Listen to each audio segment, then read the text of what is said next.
আজ এই কথাগুলো তোমাদের বলারই কথা, আর আমার শোনারও কথা। সাথী প্লিজ ওকে এভাবে বলো না। ওর প্রতি অনেক ঝড় গেছে, মানে ও আমাকে কিছুই জানায়নি। ওই ভদ্রলোক ওকে শাসিয়েছিল আমার অনেক বড় ক্ষতি করে দেবে বলে, সেই কারণে ও আমাকে কিছু বলেনি। আর তুমি কি গো বৌদি, আমাদের উপর তোমার একটু ভরসা নেই? একটা লোক বাইরে থেকে এসে তোমাকে এই কথাগুলো বললো, তুমি আমাদের জানালে না? আর ওই লোকটা তো অনেক বছর দেশের বাইরে। আমি ওই লোকটার কথা আর মুখেও আনতে চাই না রক্তি। তোমরা ভাবতে পারবে না আজকেও তোমার দাদার অফিসে গিয়ে কি ঝামেলাটাই না করেছে। এক মুহূর্ত শান্তিতে থাকতে দেবে না আমায়। স্ক্যান্ডাল করেছে আজকে অফিসে এসে, যে অসভ্যতা করেছে, মানে যা স্ক্যান্ডাল করে গেছে, মানে আমি জানি না আমি কাল থেকে আমার অফিসের স্টাফদের সামনে মুখ তুলে তাকাবো কি করে। কিছু কিছু স্টাফকে ইভেন মানে বিষাক্ত করে দিয়ে গেছে। কি বলছিস কি দাদা ভাই? আরে আমি যা বলছি একদম ঠিক বলছি। আজকে অফিসে এসে ও যা অসভ্যতা করে গেছে, জোর করে সোমনাকে বাড়িতে নিয়ে যাবেই।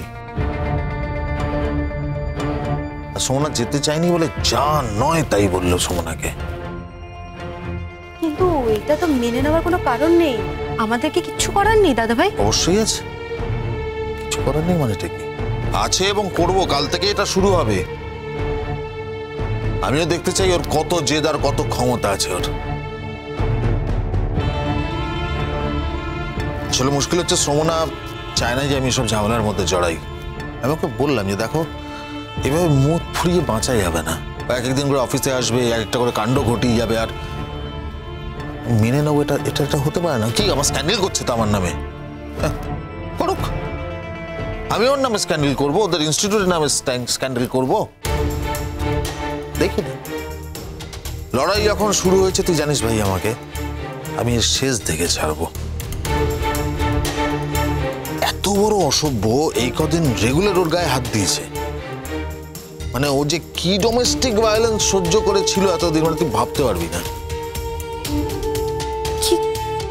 কি বলছো কি এসব সোমনা দে? কে মেরেছে তোমাকে আন্টি? তুমি একবার আমাকে বলো। ওই আঙ্কেলটা খুব বাজে, খুব বদমাশ। তুমি দেখো ওকে আমি এমন মারবো না। মুনিয়া, ছোট ছোটর মতো থাকো, বড়দের ব্যাপারে কথা বলো না। আমার আন্টিকে মারবে বললেই হলো? কেউ আমার আন্টিকে মারবে আর আমি তাকে ছেড়ে দেবো?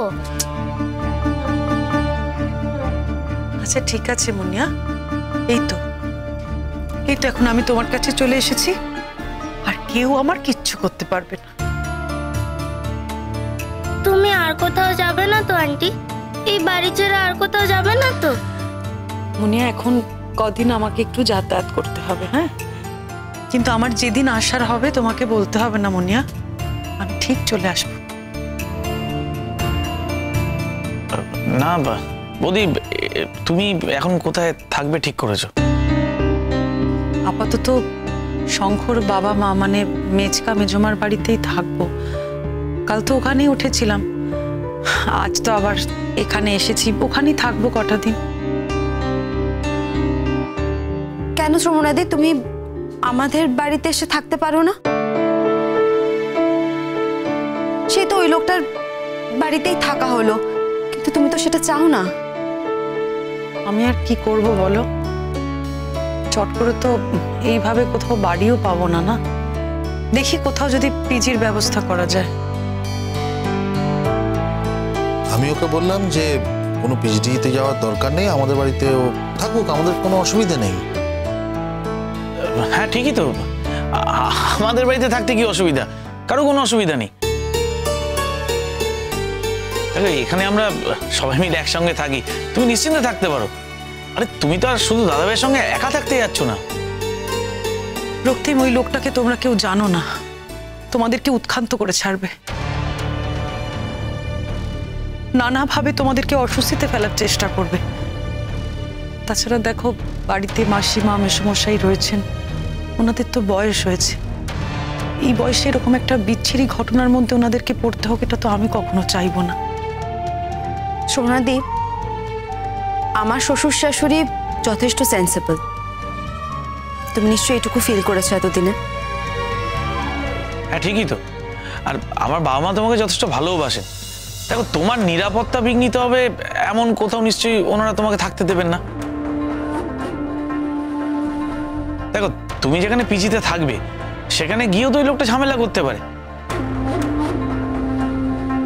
তা থেকে দরকার নেই বৌদি, তুমি আমাদের বাড়িতেই থাকো। একটু ভাবতে দাও আমায়। যে শোনো, ভাবার জন্য না অনেক দিন সময় পেয়েছো। একবার যখন বাড়ি থেকে বেরিয়ে এসছো আর ভাবতে দেওয়া যাবে না। তোমার কি মনে হয়? আচ্ছা ঠিক আছে, আমি তো বললাম, আমি তো আজকের রাতটা থাকছি এখানে, তারপর কাল কথা হবে। না না, তুমি বলেছো তুমি থাকবে, তুমি সব সময় থাকবে, তুমি কোথাও যাবে না। আচ্ছা, তোমরা কিন্তু একটা জিনিস কেউ ভেবে দেখছো না, বিপাশাও তো আসে বলো এই বাড়িতে, আর আমারও এখনো ডিভোর্স হয়নি। আইনত এখনো আমি একজনের স্ত্রী। এক্সকিউজ মি, বিপাশা আমার স্ত্রী নয়। বিপাশার সঙ্গে আমার অফিসিয়ালি ডিভোর্স হয়ে গেছে। সুতরাং বিপাশাকে নিয়ে তোমায় মাথা ঘামাতে হবে না, ওটা আমি বুঝে নেবো। আর ও এলো কি এলো না এখানে, তাতে আমার কিছু যায় আসে না। হ্যাঁ, আর তোমার হাজবেন্ডের কথা যদি বলো তাহলে আমি সে বিষয়ে বলতে পারি, হ্যাঁ তোমাদের হয়তো এখনো ডিভোর্স হয়নি, কিন্তু তার মানে এই নয় যে তুমি কোনো বন্ধুর বাড়িতে গিয়ে থাকতে পারো না। শোনো না, এই পরিবারের সবাই তোমাকে ভালোবাসে, তোমায় চায়। তুমি এখানে আমার স্ত্রী হিসেবে থাকছো না, তুমি এখানে তোমার ভালোবাসার মানুষগুলোর কাছে থাকছো, একদিন থাকতেই পারো। আমার মনে হয় না এতে কোনো আইনত বাধা আছে বলেও। তবে বৌদি, ওই লোকটা তোমাকে কোনোদিন ডিভোর্স দেবে বলে আমার তো মনে হয় না। কোনোদিনই দেবে না, ডিভোর্সটা আদায় করতে হবে। তাহলে তাহলে দাদা ভাই, এখন তোমার প্ল্যানটা কি? মানে লোকটা এইভাবে অসভ্যতা করে গেছে, তারপরে তুমি কি প্ল্যান করেছো? আমি কালকে মিডিয়া ডাকবো, আমি মিডিয়াকে ডেকে সব কথা খুলে বলবো। দেখো, আমার ইমেজ নষ্ট করলে যে কটা লোক জানবে, কিন্তু আমি যদি ওদের ইমেজ নষ্ট করে দিই অন্তত 1 লক্ষ গুণ বেশি মানুষ জানবে।